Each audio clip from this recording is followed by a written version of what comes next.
Dear friends, welcome to my channel. I'm Taras Berezovets. Dictator Putin has left us no choice.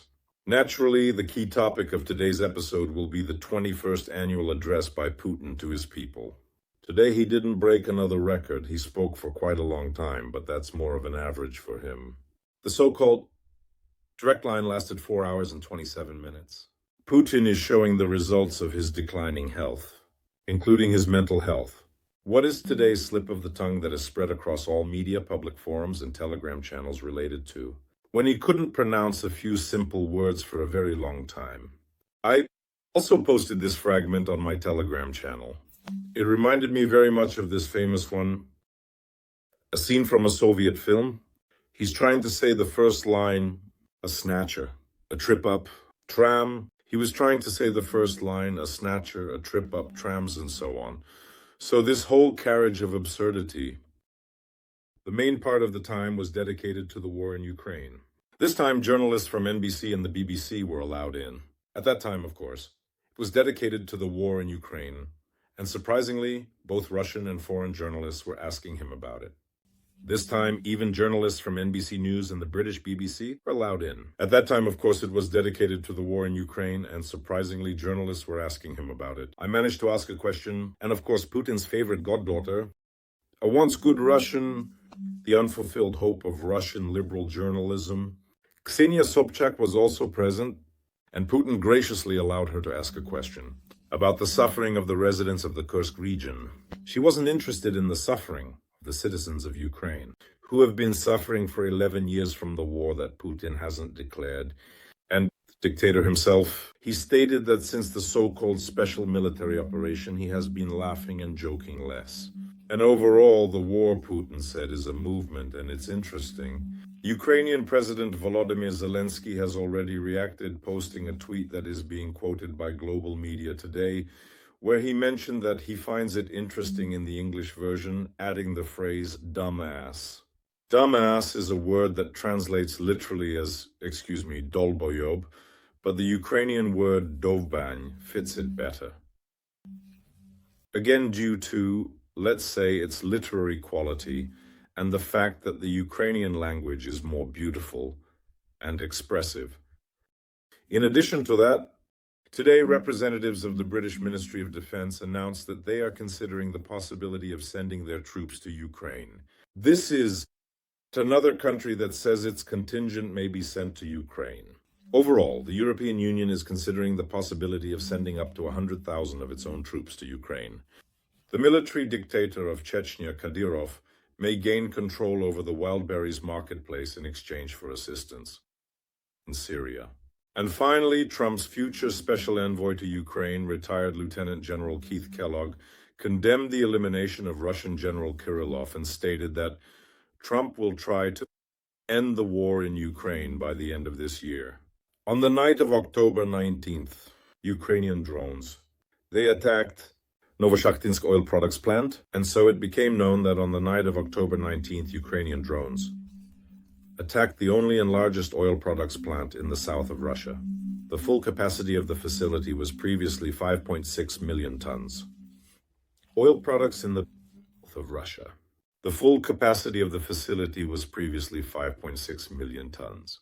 The Novoshakhtinsk plant produces gasoline, fuel oil, marine fuel, diesel fuel, and heating oil, as reported by the local governor. As a result of the drone attack, a fire broke out in Novoshakhtinsk. The emergency rescue unit has arrived at the scene. According to more official data, the Rostov region was attacked. More than 36 drones, and also 3 missiles. Under attack, Taganrog, Bataisk, Rostov, Mines, Kamensk, Milerovo, Novoshakhtinsk. Drone missiles. It is possible. The military airfield in Taganrog was attacked using drone missiles. The Bataisk Ministry of Defense is not reporting anything about missile strike attacks. Nevertheless, the Russian Ministry of Defense claims that on December 18th, a missile strike was carried out on the Kamensky plant in the Rostov region. According to the Russian Ministry of Defense, a strike was carried out using ATACMS and Storm Shadow missiles of American and British production. the Kamensky plant, in the city of Kamenshchatsky. It is known for being created 85 years ago. The plant specializes in the production of solid propellant components for rocket engines and intercontinental ballistic missiles. Putin talked about the unique missile Oreshnik. In his annual address to the population, he talked about the unique missile Oreshnik. Well, he obviously got carried away with this topic. And in addition, he suggested arranging a duel with the West. The West should be protected by air defense systems. Russia will strike this target with the Oreshnik. Many suggested arranging a duel with the West, proposing to choose cheese in Kiev, which the West should protect with air defense systems, while the Russian army will strike this target with the Oreshnik. Well, actually, this is yet another instance of that. It confirms the state of inadequacy of the Russian Yan dictator, as if Adolf Hitler were giving annual addresses to the population of the Reich. It's quite obvious he would be talking just like that about the German superweapons, the V-1 and V-2 rockets, which, in his opinion, were supposed to turn the tide of the war. And we would have heard something like that. But since television in the era of Hitler, in the era of Putin, the media uses technological capabilities, but in the era of Putin, he uses the technological capabilities of the media, of course, television, to convey his nonsense and his sick fantasies to the population of the entire planet. In this high-stakes, high-tech competition, let them effectively determine some target. Defeat Kyiv. They will concentrate all their air defense and missile defense forces, and we will strike there with nuts. Let's share our sick fantasies. In response to this, Zelensky called him a scumbag. He added that Ukraine needs at least 19 air defense systems to protect 20 nuclear power distribution stations and an additional Patriot system. Overall, Putin's address, which lasted almost 4.5 hours, was focused around the so-called special military operation. The world's reaction to him. Putin also made it clear today that he has no intention of ending the war through peace negotiations with the current government in Ukraine. He continues to assert that the power in Kyiv is illegitimate. So there's basically no one for him to negotiate with here. However, this proposal should be viewed solely in the context that Putin is directly sending a signal to the new incoming president of the United States, Donald Trump, that he is ready to negotiate with him rather than with the leadership in Kyiv. And the question of legitimacy or illegitimacy that Putin is speculating about has nothing to do with the actual state of affairs. He still wants to negotiate over the heads of the Ukrainian leadership. He still wants to negotiate over the heads of the Ukrainian leadership. He has mentioned this repeatedly and earlier. And today's narratives, which were voiced by him, he prepared for today's press conference for a long time. Although the moments are complicated, spontaneous and accordingly inadequate outbursts were still present in his speech. I would note that although I didn't watch the entire broadcast, I did watch a clip of his speech. Again, I don't have the opportunity to dedicate 4.5 hours of my time to this. I watched a short clip of his speeches, plus the transcript. But overall, I would describe Putin's mood as nervously playful. Yes, it's obvious that Putin is getting anxious about the situation with the sanctions. The current situation regarding the increase in the central bank's interest rate. He clearly understands that time is running out for him, but he currently considers any peace talks or ceasefire negotiations unnecessary.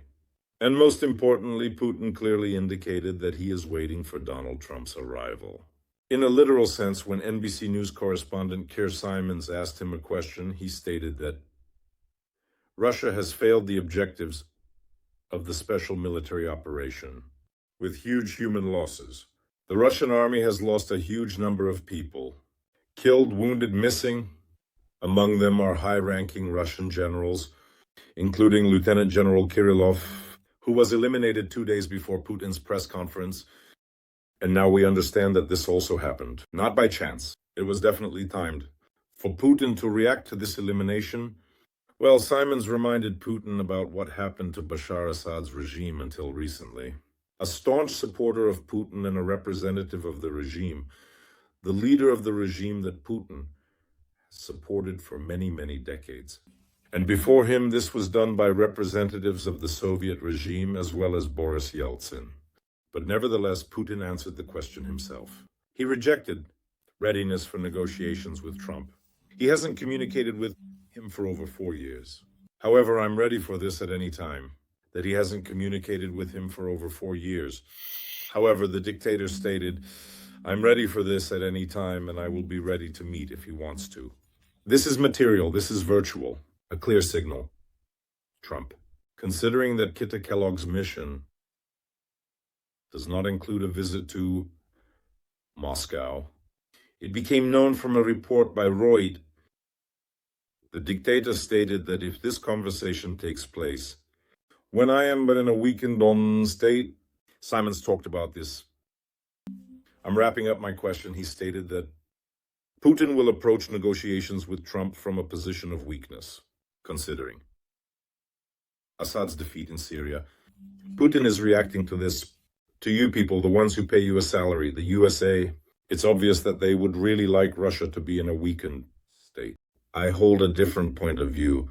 I believe that Russia has become much stronger over the past 2 to 3 years. We are becoming a truly sovereign country. We are not dependent. We are ramping up the production of everything needed for our army and navy, both for the present and for the future. We are doing it confidently at a fast pace. You can't say anything about our opponents. This signal is key, which concerns readiness for negotiations with Trump. It's obvious that Trump will hear this and will react. If not himself, then through his spokespeople. They have already been appointed. For now, they are not officially holding positions. The official confirmation will take place after Trump takes office on January 20th, 2025. Kit Kellogg, the future special representative for Ukraine and Russia, commented in detail on recent events. In an interview with Fox News, particularly the elimination of General Igor Kirillov. He did not approve of it and stated that it would make the prospect of concluding peace more distant. Kit Kellogg wondered why this was done. But it's clear that this irritation is not just related to his personal emotions. Keith Kellogg captures Trump's mood very well here. It's obvious that he fears any disruption of these negotiations. He is counting on them a lot, that they will take place, as Kit Kellogg said, calling the current time for negotiations ideal. Kit Kellogg said it's the perfect time. I truly believe that President Trump, who made a promise to end the war, will follow through during the election campaign. It will be implemented. This will happen this year. He has the necessary skills and capabilities. How is this possible considering that Trump won't be in office for another 3 weeks? In January, so first 3 weeks, 2025, he didn't explain. However, he stated that both Kyiv and Moscow, his opinion, are already ready for peace negotiations. And Trump will only help kick off these negotiations because he has vision and energy. Kellogg, as reported by Reuters, is planning to visit Rome, Paris, and also Kyiv. However, it was claimed that this parachute could change. In particular, Kit Kellogg, they say he might go to Orban in Budapest. However, this tour does not include a stop in Russia. And this is basically the key point. However, this situation may still change. Another intrigue is whether Zelensky will come to Trump's inauguration on January 20th. Trump himself stated that he hasn't invited the Ukrainian leader yet. I would indeed be very glad if he ultimately attended this very important inauguration event, which is a significant occasion for everyone involved. While Trump is preparing his small peace proposals, in Europe it's already in full swing. They are preparing to carry out a peacekeeping mission. This is reported by the British newspaper The Times. A journalist who was in the pool of the UK Defence Minister John Healey, who visited the Ukrainian capital Kyiv this week. Healey stated that London is still determined to provide any support in Ukraine. It will be increased in 2025 in several directions at once. Direction. In addition, Healey stated, according to the plans of the Ministry of Defense, possible deployment in Ukraine, regarding the plans of the Ministry of Defense of the United Kingdom. Possible deployment in Ukraine. After peace is established, the deployment of the European contingent. He didn't say anything about the British In addition, additional instructors will be sent to Ukraine. The European Union considers it quite likely to send around 100,000 of its own troops with a mandate for a peacekeeping mission after a ceasefire and the signing of a peace agreement. This is reported by the agency Reuters. Such forces will increase the risk of direct confrontation with Russia and stretch out the European troops, who have lost their supplies.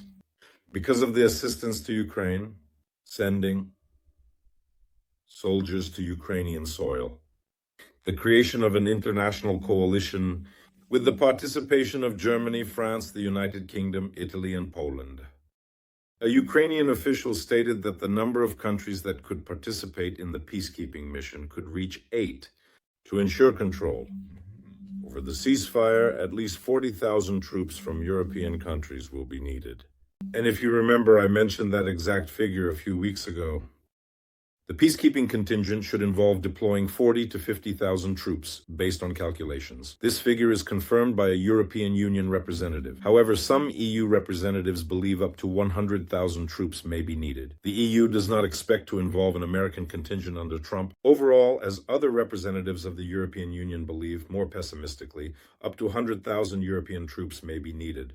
The European Union does not expect to involve an American contingent under Trump for peacekeeping efforts, but they believe that the United States could help with weapons and intelligence. The European Union does not expect to involve an American contingent under Trump. Peacekeeping efforts, but they believe that the United States can help with weapons, as well as intelligence. Well, actually, it's Putin's direct line. I've already quoted part of his statements to you. In addition, the dictator today responded to a question from BBC journalist Rosenberg regarding whether he thinks he has plunged Russia into chaos. Putin declared himself the savior of Russia. On the contrary, he looked at Russia with condescension. They are struggling with their resources. And Putin essentially embraced himself as the savior of Russia. He stated that the West condescended Russia, supporting only when compromising national interests. Putin saved Russia, and they only supported it when Yeltsin was ready to give up Russia's national interests. Supposedly, under him, under Putin, there was a true, salvation of Russia. Its true renaissance, and he, Putin, is the real savior of Russia. He was asked the question of whether he considers himself a happy person. He stated that happiness won't be complete until the guys return from the front. He also stated that there is a great need for many girls. There aren't enough girls. This is a direct quote. To give birth to new Russians, new meat, and this is the biggest problem that is currently worrying him. Taking into account that, according to various estimates, more than 100,000 of us were taken away from the occupied territories of Ukraine, they stole us. From Putin's perspective, he will try to address the demographic problem in Russia using exactly these methods. With Ukrainian children, he made it clear several times that for him it is indeed one of the key issues. This is a personal dream. Victory over Ukraine. The destruction of the Ukrainian state. The destruction of Ukrainians. He stated that it is personal for him, but he can keep it to himself, and there's no doubt that this is a personal dream. It's a victory over Ukraine, or rather, its destruction, the destruction of the Ukrainian state, the destruction of Ukrainians as a nation, and turning Ukrainians into a part of Putin, to throw them at NATO countries, and the transformation of Ukrainians into a part of Putin, to throw them at NATO countries, to throw it further at NATO countries. Well, anyway, it's sick. The dictator's fantasies included other aspects. Nevertheless, I will repeat once again, he made it clear today that he is not ready to end the war. In response to a question from a Chinese journalist, a representative of China's television service, he asked him if the Kremlin is ready to cease fire in Ukraine. Since the whole world is tired of the Ukrainian crisis, I'm quoting a Chinese television journalist, no one risks anything, just to suddenly stop right where things are now. Stop at one moment. However, judging by D's answer, Putin is not ready for that. We need more than a ceasefire. And the world, he stated, well, of course. Today, he commented on the situation related to the Russian economy. He stated that the sanctions did not have the effect that was expected. He stated that the contract for the transportation of gas through Ukrainian territory will not be extended. The intelligence services reported the arrest of saboteurs in Slovakia. About the intelligence services reporting to him about the arrest of saboteurs in Slovakia who were preparing an attack on the gas transportation infrastructure. Naturally, saboteurs. Ukrainian saboteurs were brought in by Putin. That he stopped joking around and stopped laughing. I already quoted this to you today. I told you this story. Well, actually, the other questions were just minor details. As a rule, there are people there, someone asked. From Putin's television viewers, help them with medications, solve the transportation issues. This is a typical story for him. One more question. It was heard on the bat. For a psychiatrist, when he was asked the question, who among the living would you like to have a cup of tea? What the dictator saying? What does the dictator say? He stated, with his close people. At the same time, who he considers to be close people.